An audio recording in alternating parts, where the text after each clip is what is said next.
Hello, everyone, and welcome to the Refresher, brought to you by the Recruitment Roundup and all of us here at BMS Performance. The Refresher is a much shorter episode than our usual episodes and is designed to provide key takeaways with a whole host of subjects that we talk about in relation to recruitment, sales training, and everything else that we speak about on the show. So hope it's really helpful, and yeah, let's get stuck into it.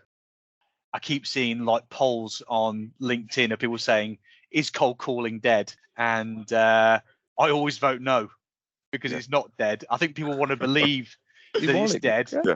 People these days, they don't like rejection, and it's part and parcel of sales. What you said before, you could get so many more no's than yes. So I think a lot of this talk around social selling and cold calling is dead. It's driven by that, in my view. And cold calling works if you're good at it. It's like anything. All these other channels, all roads lead back to either getting someone on the phone or on a Teams meeting, don't they? They're just tools to engage people. I would start a cold call by obviously ringing, and I'd be like, "Hi Sam, how are you doing? It's Eddie from BMS," and you would probably be thinking, "Who the hell are you?" kind of thing on the end of that phone.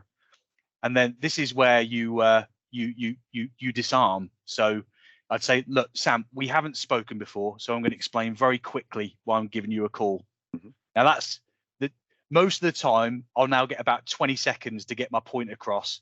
And you might lose somebody at this stage. Sometimes people go, "No, this is a sales call. I'm not interested." Well, fair enough. You move on to the next one. But this is where you deliver the value proposition. So I would say, look, I'm calling from a company called BMS. We're the UK's largest independent sales recruiter. We place more sales professionals than anybody else in the UK. And I was calling to find out a bit more about your current sales process, how you find recruiting and attracting salespeople in the current market, and to see if we get on your radar as a credible service provider, so that when you are recruiting, you bear us in mind. And that's when you shut up and see what they've got to say. And you might get a no at this stage. It happens, and you're probably going to get a no way more than you're going to get a yes. But what you're really hoping for here is you're going to start having a conversation. And but that part of the call is so important. That's your credibility window. And if you nail that part, a lot of the time you'll get to the second phase of the call, which is where you start asking those primary questions. You get a few objections, but that's almost the hardest bit.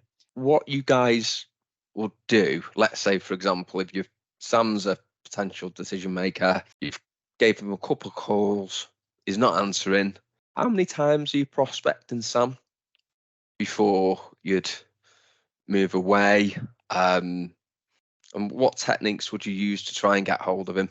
Because I do think one of the reasons why, again, going back to the subject of cold calling is dead, I think it's because people don't do it enough. I don't think people are persistent as what they used to be. I'm not saying you should keep blindly ringing someone and hope that they'll answer. I mean, you've got other tools there that we can use to try and warm them up. But again, as someone who's right at the cold face and very much still on the tools, I'd love to get a sense from you as to what your thoughts are on that and how you go about a situation like that.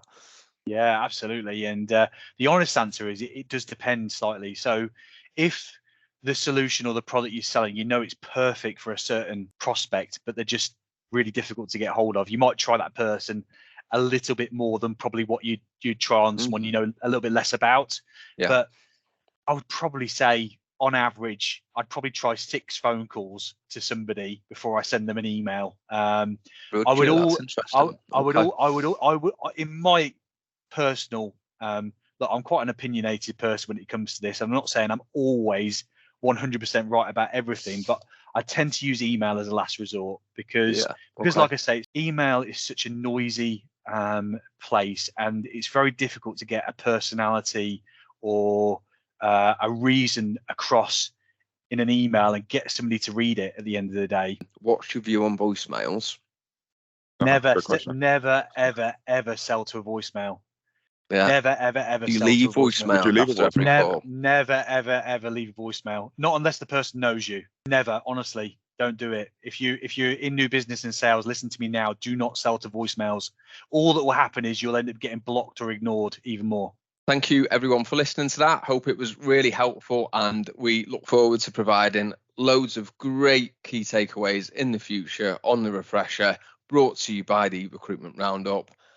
If you haven't yet subscribed to us or given us a follow, please do. It makes a huge difference. For those of you who haven't done this and want to know where to find us, we're on Spotify, we're on Apple, and we're on YouTube, and you'll see loads of content that goes out on LinkedIn. So be sure to check on that, and as I say, give us a follow. Thank you very much for listening, and hope this episode has been of great use.